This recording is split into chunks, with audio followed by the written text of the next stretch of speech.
And మనకు మామూలుగా జనరల్గా మనుషులలో మనము ఒక నాణానికి ఒకవైపే చూస్తుంటాం. ఆ వైపు ఒకవేళ నెగిటివ్గా ఉంటే కనుక ఇంకా నెగిటివ్ యాంగిల్లోనే మనము ఆ వ్యక్తుల్ని చూస్తూ ఉంటాము. ఇంకో వైపు చూసే ప్రయత్నం కూడా చేయము. బట్ ఈ వ్యక్తిలో మన చాలామందికి అంటే చూడంగానే ఆమె టెర్రర్గా కనబడుతుంది కాబట్టి ఒకవైపే మనం చూస్తూ ఉంటాము. మిగతా వైపు ఏంటన్నది మరి ఆవిడ మాటల ద్వారా తెలుసుకుందాం. Welcome again. మెంటల్గా బాగా ప్రిపేర్ అయ్యారా? మన దగ్గర సఫిషియెంట్ టైం ఉందా? టైం డెఫినెట్గా ఉందండి. మీ ఇంటర్వ్యూ అనేసరికి నేను బాగా ఫిక్స్ అయ్యి వచ్చాను. No problem. అండ్ మంచి స్ట్రాటజీ తోటి వచ్చినట్టున్నారు. నేను మీరు పెద్ద ఇంటలెక్చువల్ అండి. మీరు నాకు దాని మీనింగే తెలియదు. మీతో ఇంటర్వ్యూ అంటే నేను ఎంత టెన్షన్గా ఉంటానో ఆలోచించండి. ఇదంటేనే నాకు చాలా బాధ వేస్తుంది. చాలామంది ఇలా అంటే, ఎందుకంటే నేను భయపడుతూ టెన్షన్ తోటి ఇంటర్వ్యూలు వస్తే నాకు ఇన్సల్ట్గా ఫీల్ అవుతాను. నేను అదేదో ప్రెస్టీజియస్గా ఫీల్ అవ్వను నేను. ఓ అవునా? సరే కానివ్వండి. ఫ్రెండ్లీగా రావాలి నా ఇంటర్వ్యూకి. ఓ అవునా? అందుకే కదా ఇంతసేపు కూర్చోబెట్టినా ఇంకో అరగంట తర్వాత ఇంటర్వ్యూకి బాగా ఫిక్స్ అయ్యి వచ్చినా కూడా ఓకే అండి బాగా ఫిక్స్ అయ్యి వచ్చాననే చెప్తున్నాను కదా.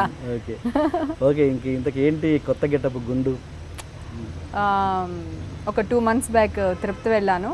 ఎప్పటి నుంచో 2-3 years నుంచి అనుకుంటున్నాను దేవుడికి నాకు చాలా ఇచ్చిన మా దేవుడికి ఏదో ఇచ్చేయాలని, ఇది ఇవ్వాలని అనుకున్నాను. కానీ విగ్ సెట్ కాక అట్లా ఇవ్వలేదు. ఒక ఫైన్ డే ఎందుకో తిరుపతి వెళ్ళాం, సడన్గా ఇవ్వాలనిపించింది. నైట్ 10:30కి ఆయన పిలిచి మొత్తం ఇచ్చేసాను. విగ్గు కొనలేదు, షూటింగ్స్ గురించి ఆలోచించలేదు, ఏమో అలా అనిపించింది, ఫస్ట్ టైం అండి. షూటింగ్ కంటిన్యూ ప్రాబ్లం ఏం రాలేదు?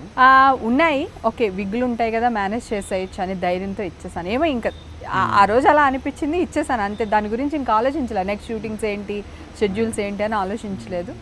మా ఆర్టిస్టులకి గిగ్స్ చాలా ఉంటాయి కదండి, సో ప్రాబ్లం లేదు. First of all thanks. ఎందుకంటే నేను ఏ ఇంటర్వ్యూకి అయినా కూడా గుండెతో కనబడితే కనుక నేను ఇంటర్వ్యూ తీసుకోను అని చెప్తే అయ్యో మీకోసం ప్రతి చోటికి నాకు ఇష్టం లేకపోయినా విగ్గు పెట్టుకుని వెళ్ళాను తెలుసా అండి. ఇంటర్వ్యూ ఇచ్చాను. మన వినయ్ విజయ్ రామ నాకు అంత పెద్ద ఆడియో ఫంక్షన్ కూడా నేను విగ్ పెట్టుకుని వెళ్ళాను. అసలు ఆ ఫంక్షన్లో కనుక విగ్గు లేకుండా వెళ్తే ఏ డైరెక్టర్ అన్న నన్ను చూసి కనెక్ట్ అయితే ఒక మంచి ఛాన్స్ మిస్ అయ్యింది కదా, అయినా కూడా వెళ్ళాను, మీకు మాట ఇచ్చాను. భర్తీ ఇక్కడ తీరిపోదులేండి. Yeah thank you. డెఫినెట్గా నాకు చూసినప్పుడు ఏమనిపిస్తుంది అంటే మీకు ఒక మంచి police officer, strict police officer, ఒక నెగటివ్, ఒక సిన్సియర్ పోలీస్ ఆఫీసర్, అలాంటి కామెడీ ఇవన్నీ కాకుండా ఉంటే బాగుంటుందేమో అనిపించింది నాకైతే. ఎగ్జాక్ట్లీ అండి. నాకు కూడా ఎప్పటి నుంచో కోరిక పోలీస్ ఆఫీసర్గా ఒక మంచి క్యారెక్టర్ చేయాలని. సో మన ఇంటర్వ్యూ చూసిన తర్వాత మా డైరెక్టర్లు ఎవరికైనా కొంచెం అలా అనిపిస్తే సక్సెస్ అయిపోయినట్టే. ఫస్ట్ ఆఫ్ ఆల్ మర్చిపోయినా, happy married life. Oh thank you so much అండి. నేను ఇదంతా ఏంటి జాన్ గారిని కూడా పిలిచాను, చాలా కష్టపడ్డాను, ప్రయత్నం చేశాను, కానీ పాపం ఆయన కొంచెం మొహాట్ వస్తుందండి చాలా. అసలు ఇది వరకు మొగుడు పెళ్ళమ్స్ షోస్ అట్లా వచ్చినాయి కదా, భరద్వాజ గారు కూడా ఫోన్ చేసి అడిగారు, జాన్ నా కోసం రా జాన్ అని. అన్నయ్య ప్లీజ్ అన్నయ్య నేను రాలేను అన్నయ్య అని మొహమాటం అనమాట. నాకు వస్తారని కొంచెం 50% మాట ఇచ్చారు, బట్ ఫైనల్గా ఫోన్ కట్ చేశారు జాన్ గారు. పాపం మీరు ఇలా అన్నారంటే ఇంకా టెన్షన్ పడిపోతారు. రానని చెప్పొచ్చు కదండి, ఫోన్ కట్ చేస్తే ఎట్లా నన్ను ఇన్సల్ట్ చేసినట్టు కదా మీరు. అయ్యో అంటే మీ మీద భయంతో వచ్చిన గౌరవంతో వచ్చిన ఏదో అంటారు కదా, దాని వల్ల ఆయన ఎత్తుండరు, ఇంకెలా చెప్పాలో తెలియక అంతే తప్ప. సరే మీకు కూడా హ్యాపీ మ్యారీడ్ లైఫ్ అండి. ఓకే, అమ్మాయిని కూడా తీసుకురమ్మని చెప్పాను, అమ్మాయిని కూడా వద్దన్నారు. ఎగ్జాక్ట్లీ అండి. అంటే జాన్ గారు ఎలాగ మొహమాట అసలు రారు. పాపని ఎందుకు తీసుకురాను అంటే నా కూతురు అని తెలియనంతసేపు తను ఫ్రీ బర్డ్ అండి. వన్స్ మీడియాలోని వెబ్ మీడియాలోని ఈషా పలానా అమ్మాయి మా కూతురు అని తెలియగానే ఆ అమ్మాయి రెక్కలు కట్ చేయాల్సి వస్తుంది. అవును, ఆవిడ ఫోటోలు ఉన్నాయిగా వెబ్ సిరీస్, అవి చిన్నప్పుడు ఫొటోస్ ఉన్నాయండి. మ్యాక్సిమం తను 16 yearsకి వచ్చిన తర్వాత నేను అసలు ఎక్కడికి తీసుకురాలేదు, ఎక్కడ ఏ ఫంక్షన్స్కి, ఫిలిం బేసిక్ ఫంక్షన్స్కి దేనికి తీసుకురాలేదు. ఇంట్రెస్ట్ లేదు. యాక్టింగ్ ఇంట్రెస్ట్ ఉంటే పోనీ ఏమన్నా కొంచెం ఎంకరేజ్ చేసేదాన్ని, తనకి ఇంట్రెస్ట్ లేదు. అదే కాకుండా నేను ఎందుకు అంటున్నానంటే ఇప్పుడు నేను డ్రింక్ చేయనండి, కానీ నాకు పబ్స్కి వెళ్ళడం ఇష్టం, డ్యాన్స్ చేయడం ఇష్టం, అల్లరి చేయడం ఇష్టం, గోల్ చేయడం ఇష్టం. కానీ ఈ మీడియాలు వీటి వల్ల ఏంటంటే వెళ్ళలేను, నా కోరికలు కొన్ని చంపుకోవాల్సి వస్తుంది. నాకు ఫుల్గా ఫ్రీడమ్గా తిరగడం ఇష్టం.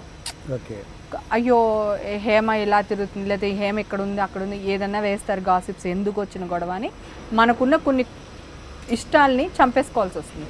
అట్లీస్ట్ నా కూతురైనా హ్యాపీగా సమాజంలో తనకి ఏం కావాలంటే అది, ఎలా కావాలంటే అది హ్యాపీగా ఉండొచ్చు కదా, తిరగొచ్చు కదా అనే ఉద్దేశంతో తను ఎక్కడ ఫోకస్ చేయట్లేదు అంతే.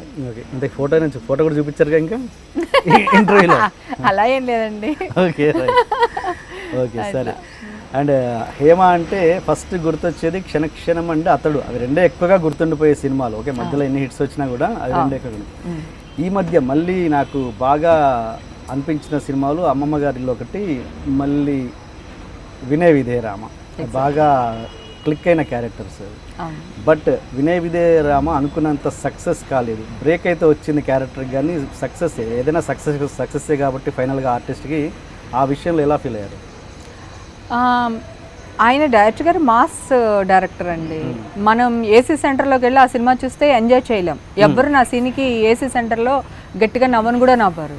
అదే మీరు సంధ్య, సుదర్శను లేదా రాజమండ్రి ఆ థియేటర్లో చెప్తున్నాను, మామూలుగా ఆ థియేటర్లో మాస్ పీపుల్స్ ఉంటారు, వాళ్ళకి ఆ సినిమా నచ్చుతుంది. ఆ డైరెక్టర్ స్టైలే అంతా. ఆయన ఫైట్లు పెడతాడు. మీ క్యారెక్టర్ అంతటా క్లిక్ అయింది, మీ క్యారెక్టర్ ఫెయిల్ ఎక్కడ కాలేదు. నా క్యారెక్టర్ కాదు, డైరెక్ట్ గా సినిమా ఆడలేదని మీరు చెప్తున్నారు కదా. ఆయన మాస్ డైరెక్టర్, మాస్ థియేటర్ లో ఆడుతుంది, బాగా డబ్బులు సంపాదిస్తుంది అని చెప్తున్నా. మీ క్వశ్చన్ నాకు అర్థమైందండి. మీ క్వశ్చన్ కే సమాధానం చెప్తాను. నా క్యారెక్టర్ ఏంటంటే, ఇప్పుడు ఆడియన్స్ అందరూ చూస్తున్నారు, పండగ సీజన్ కనుక ఇండస్ట్రీలో ఉన్న డైరెక్టర్స్ అందరూ చూస్తారు. ఎప్పుడు కూడా నేను అంటూ ఉంటా, పెద్ద సినిమాలో చిన్న క్యారెక్టర్ అయినా కూడా హైలైట్ అవుతుంది, ఇండస్ట్రీలోకి వెళ్తుంది. చిన్న సినిమాలో నేను ఎంత పెద్ద క్యారెక్టర్ చేసినా ఇండస్ట్రీ పీపుల్ చూడరు కనుక ఆడియన్స్ మాత్రమే చూస్తారు, ఇండస్ట్రీ వాళ్ళు చూడరు.